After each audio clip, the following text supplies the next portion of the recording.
हमारे चैनल को सब्सक्राइब कर बेल आइकन जरूर प्रेस करें हमारी लेटेस्ट वीडियो सबसे पहले देखने के लिए। ईरान का एक शहर है किरमान, वहाँ पे एक शख्स है हाज माशाअल्लाह, गालिबन अब भी जिंदा है। पूरे किरमान में जब इमाम हुसैन की मजलिस करवाता है, किसी बादशाह और वजीर की मजलिस में भी इतने ताम नहीं होते जितना इसकी मजलिस में इमाम हुसैन का नजर न्याज होता है। हमारे ईरान के उस्ताद कहते हैं कि जब मैं उनसे मिलने गया और इसी नीयत से मिलने गया कि पूछूं तो सही आपके पास इतना पैसा आता कहां से कि आप इमाम हुसैन के इतने सुफरे और इतने ताम लगाते हैं।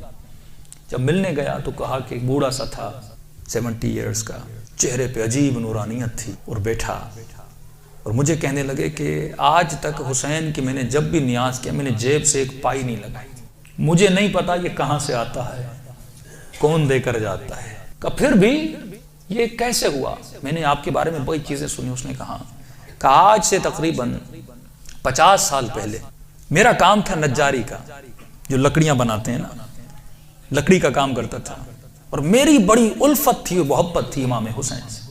मेरी जिंदगी इश्क हुसैन के महवर में घूमती थी।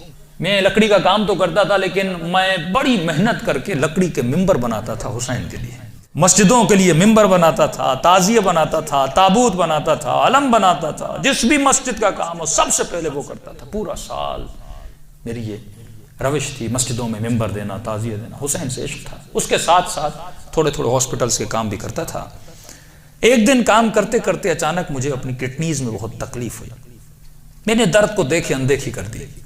2-3 हफ्ते गुजरे, तकलीफ बढ़ती गई, यहां तक एक दिन इतनी तकलीफ हुई मैं बेहोश होकर गिर गया। मुझे हॉस्पिटल ले जाया गया। डॉक्टर्स ने मुझसे कहा कि कब से तकलीफ है। मैंने कहा 2 हफ्ते से तकलीफ पड़ गई है। उन्होंने कहा जल्दी जाकर अपनी यूरिन के टेस्ट दो।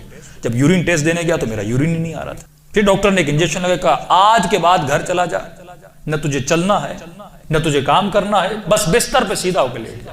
कहा जब घर पहुंचा, पहुंचते पहुंचते मेरे पांव फूल गए। और कहता है कि मौलाना उस दिन का सोना 4 साल तक मैं उसी तरह बिस्तर पे सोया रहा। बदन फूल गया, न हाथ हिला सकता हूं न पांव हिला सकता हूं, यहां तक कि मैंने आंखों से देखना भी छोड़ दिया।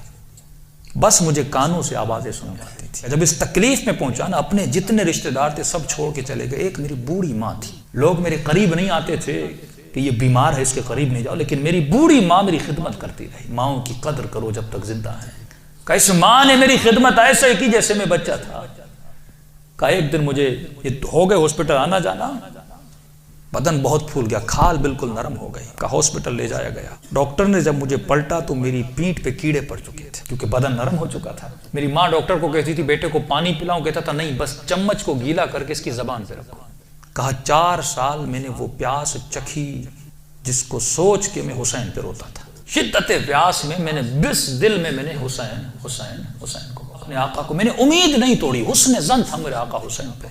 का जब आखिरी दिन हॉस्पिटल में गए तो डॉक्टर ने मेरी माँ को कहा बस ये चंद दिन का मेहमान है, इसे घर ले जाओ। ये मैंने आवाज सुनी और सुनी तो मैं रो पड़ा। मैंने कहा इमाम हुसैन 4 साल से आपसे उम्मीद लगा कर बैठा, मौला क्या आपका आशिक इसी तरह मर जाएगा? दुनिया क्या कहेगी? हुसैन के मिंबर बनाता था और हुसैन ने इसे शफा ही नहीं दी।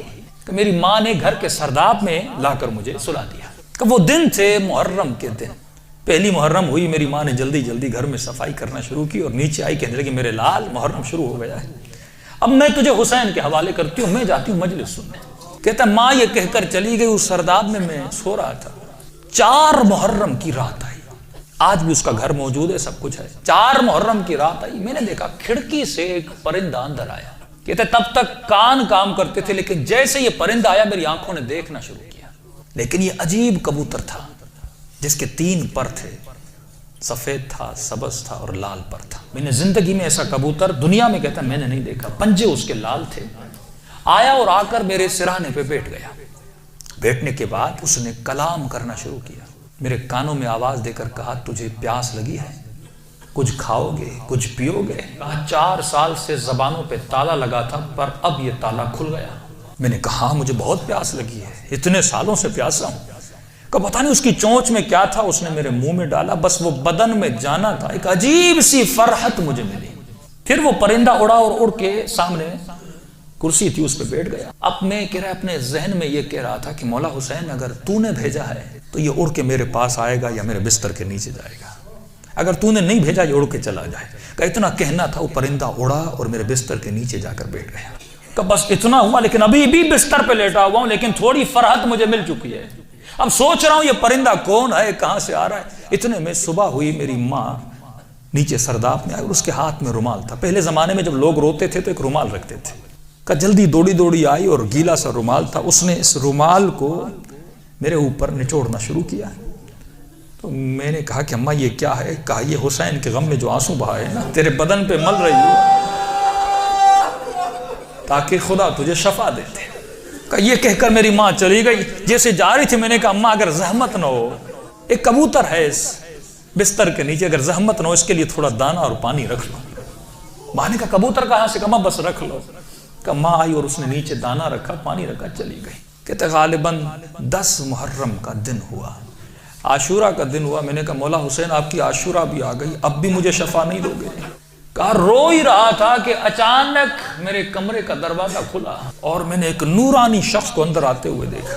کہ تب بستر کے ساتھ جو کرسی تھی وہاں آ کر بیٹھ گئے. بس میں نے چہرہ دیکھ کے سمجھ گیا یہ میرا حسین ہے. کہتا مجھے نہیں پتا میں نے کیسے سمجھا لیکن میں نے دیکھا, میں سمجھ گیا یہ میرا آقا حسین ہے. کہہ رہا جیسے میں نے امام حسین کو دیکھا, خود کہتے میں نے مولا کا یہ بازو پکڑ لیا اور بازو کو پکڑ کے میں نے حسین کو لپٹنے کی کوشش کی. کبھی بازو کا بوسہ لے رہا تھا, کبھی ہاتھوں کا بوسہ لے رہا تھا. کہتا جب میں نے ہاتھ دیکھے نا تو مولا کی انگلیاں کٹی ہوئی تھی. میں نے کہا میں قربان جاؤں میرے آقا, 4 سال سے انتظار, میری جان آپ پہ فدا مولا, اتنی دیر لگا دی اپنی زیارت کر. امام حسین نے اپنا ہاتھ میرے سر پہ پھیرنا شروع کیا. کہا آج ماشاءاللہ ہم آ گئے, ہمارا انتظار تھا, ہم آ گئے, تیرا انتظار ختم ہو گیا, بتا تجھے کیا چاہیے؟ میں نے کہا میں نہیں بتاؤں گا, آپ کو پتا ہے مجھے کیا چاہیے. آپ میرے حال کو دیکھ رہے, میں زبان سے کچھ نہیں مانگوں گا, آپ کو پتا ہے کہ مجھے کیا چاہیے. اتنا کہنا تھا, حسین نے میرے وجود پہ ہاتھوں کو پھیرنا شروع کیا. میرے ہاتھوں کو پھیرا, میرے کاندھوں کو پھیرا, میرے جسم پہ ہاتھ لگائے. کہا آج ماشاءاللہ جو تجھے چاہیے تھا حسین نے دے دیا. میں نے کہا آقا آپ کا بہت شکریہ. کہ مولا میں نے ایک نظر کی تھی. کیا کی تھی آج ماشاءاللہ؟ مولا میں نے نظر کی تھی اگر آپ مجھے شفا دیں گے میں 10 دن آپ کا نیاز کروں گا, 10 دن مجلس کروں گا اور 10 دن آپ کا نیاز کروں گا. امام حسین نے کہا آج ماشاءاللہ 10 دن اپنی طرف سے کرنا, 8 دن میری طرف سے کرنا. کہا مولا 8 دن کس چیز کے؟ کہا آج ماشاءاللہ 10 دن تو حسین کے لیے کرے گا اور 8 دن میری طرف سے میری اماں زہرا کے لیے کرے گا. یہ کہہ کر حسین چلے گئے اور جب چلے تو میں رونے لگا. اتنے میں وہ پرندہ بستر کے نیچے سے نکلا اور اس نے پرواز کرنا شروع کی. کہتا مجھے نہیں پتا وہ پرندہ پڑھ کیا رہا تھا, حسین آواز میں کچھ کہہ رہا تھا. آواز سن کے میری ماں دوڑتی ہوئی نیچے آئی. اسی نیچے آئی لیکن دہشت اتنی تھی اس آواز میں, میری ماں اندر نہیں آ رہی تھی, پیچھے سے کہہ رہی تھی ماشاءاللہ یہ کمرے میں آوازیں کیسی ہیں. میں رو کر کہہ رہا تھا اماں اندر آ جاؤ, حسین نے مجھے شفا دے دی. یہ بوڑھی ماں دوڑی آئی, کبھی دائیں دوڑ رہی ہے کبھی بائیں دوڑ رہی ہے, کہاں ہے میرا آقا حسین؟ کہا میں بستر پہ بیٹھا تھا, وہ سوجن ہر چیز ختم ہو گئی. کہ یہاں تک وہ کبوتر پرواز کر کے چلا گیا. یہ بوڑھی کبھی کرسی کے بوسے لے رہی ہے, کبھی بیٹوں کے ہاتھوں کو چوم رہی. یہاں میرے حسین کے ہاتھ لگے تھے. روتی ہوئی جب صحن میں آیا, ہمسایوں نے سمجھا یہ مر گیا ہے.